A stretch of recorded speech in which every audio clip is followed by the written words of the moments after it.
How much has the row over the Chancellor's family finances hit his political prospects? Are his political decisions hitting other families' finances? And our panel considers the cost of living support and the best place to live in Scotland Tonight at 10:40.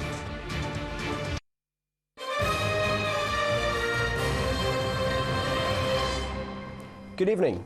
The state pension has increased, but it's less than half the rate of inflation, leading to questions: what difference will it make for older people? Charities say with 150,000 pensioners in Scotland already living in poverty, more help is needed. Here's our senior reporter Gordon Cree. At the Ladywell Neighbourhood Network in Livingston, it was the weekly film club today. They were watching a musical, but the talk of their energy and food bills was more of a horror story. I would hate to go to the stage where I just could not afford to have some heating on. And that's the way it's looking. I noticed last week some of the things were up 50%, some things were up £1 a time, you know, so it's... So I've just starting to watch now what I'm buying. The increase in the basic state pension works out at £4.25 a week. Not much in and of itself, but with the price of almost everything rising relentlessly, many pensioners, far from being better off, will end up poorer. Hundreds of thousands of pensioners are living a week-to-week existence, and that, campaigners say, needs immediate action. One of the things that can happen in the very short term is putting more money in people's pockets.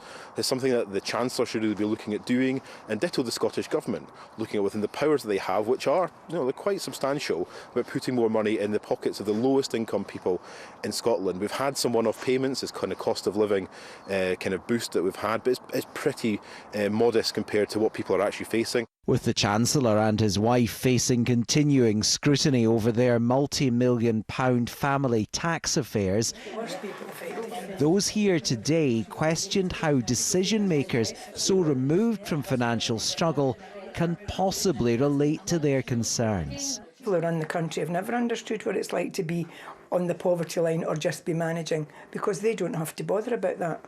In both governments, they don't really know what it's like to live like so many people. I'm not just saying pensioners, just people in general who aren't in high wage brackets. They've always got to be watching how they spend their money. With people's spending power being further squeezed, that anger will be hard to shake off. Gordon Cree, STV News, Livingston. Scotland's NHS paid £236 million for bank and agency nurses in a single year. That's according to figures published by Scottish Labour. There are currently more than 6,700 nursing and midwifery vacancies across the NHS and care sector. The body representing frontline workers says the job needs to be made more attractive to boost numbers. We need to work with Scottish Government and others to make sure that we do everything we can to retain the nurses that we've currently got. And that means both paying them well and making sure they have the best conditions. They've had a horrendous time, both in the NHS and in the care sector. I think there's a genuine question about how we reduce that agency staff bill. But please remember also the last 2 years have not been normal. We've had to get staff from wherever we possibly can to help with the really significant pressures that COVID has hit us with.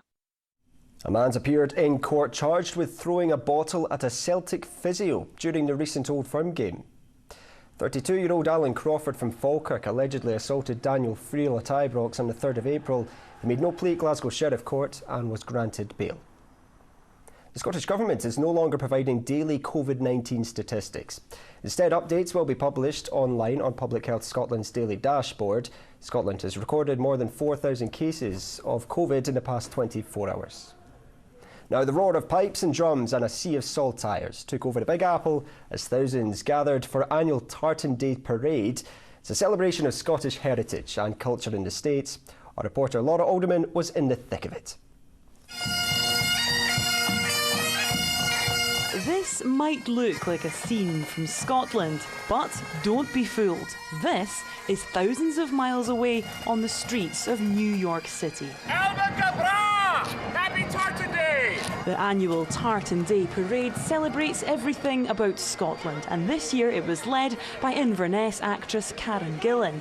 She's the second female Grand Marshal in its 24-year history. Is that true? I'm the second. Oh, that's such an honour. That's really cool. And I'm just, yeah, this whole thing is like really, really exciting, and like, yeah, it's just really cool to be in one of my favourite cities in the world celebrating my home country. I had seen a lot of pictures and it did look really amazing. It's something that I honestly would have gone to, so the fact that I'm getting to lead it is completely insane. The Tartan Day Parade started in 1999 and has grown and grown ever since then. Now thousands of people from America and all over the world come to see this.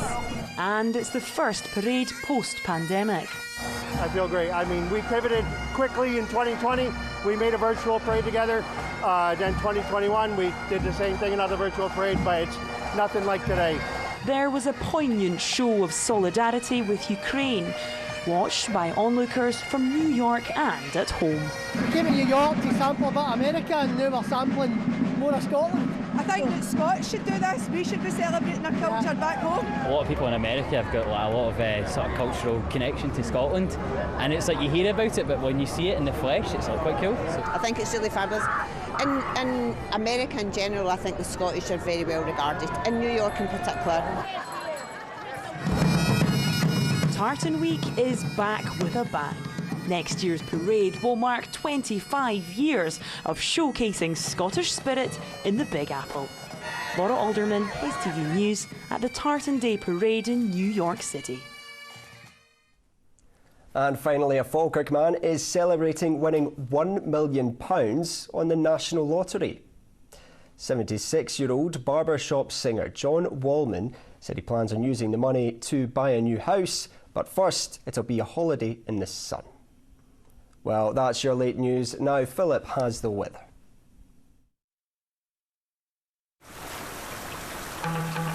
Expect a heavy downpour.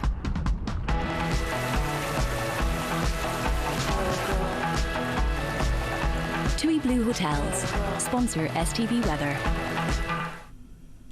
Hello there. Well, as we head through the rest of this evening and overnight, we've still got this band of rain continuing to work its way north and eastwards. Some heavier bursts in the mix, could hear the odd rumble of thunder and also see some hail. Once that clears through though, things are turning a little bit drier for central and southern areas, but there's still a lot of cloud around, so temperature wise not dropping too far. Lows tonight for most towns and cities of around 5 or 6 degrees Celsius. Now looking ahead to tomorrow, a grey, somewhat damp start to the day. By mid-morning we've got this next feature working its way in from the southeast, so it does mean another wet afternoon to come. We could see some heavier bursts too. Despite this though, temperatures for most areas remaining above average for the time of year, highs of 12 degrees. By Wednesday we've still got low pressure dominating our weather out to the northeast, so further showers across the far north and northwest. Here across central, southern and eastern areas though, the best chance of any drier conditions. Still a lot of cloud around with highs of 14. Bye-bye. TUI Blue Hotels sponsor STV Weather. Well, that's all from us here. Colin's up next with Scotland Tonight. Have a lovely evening.